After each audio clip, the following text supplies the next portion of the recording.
The state's monitoring of toxic chemicals used in coal seam gas mining has been put under the spotlight. It's emerged that the testing of a toxic chemical hadn't been fully approved before the gas company, AGL, started fracking in Gloucester. Well, residents say it's a failure in the system.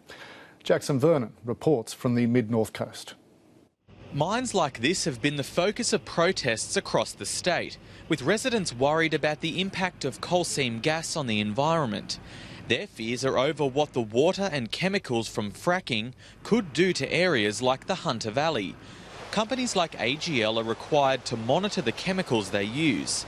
But in its latest report to the EPA, it didn't have the data for tolside, a toxic chemical used to prevent bacteria. No testing of that, chemical testing, had been undertaken by AGL to determine whether there was any of that present in the groundwater or the surface water. The report says samples have been collected and stored for analysis. But residents say the company shouldn't have been allowed to continue without an approved method of testing. This kind of thing makes the community very suspicious that the regime in place to monitor and check for environmental damage is less than adequate. There was an arrangement with the EPA that that final test was going to be certified, validated, and we were going to preserve the samples that we took for subsequent testing, which has now been done.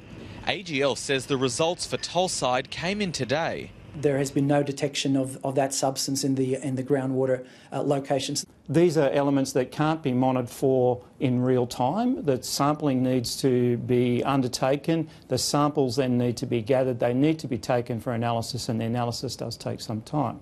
The gas giant says there is no impact to the environment, but experts say the full effect may not be felt for decades to come.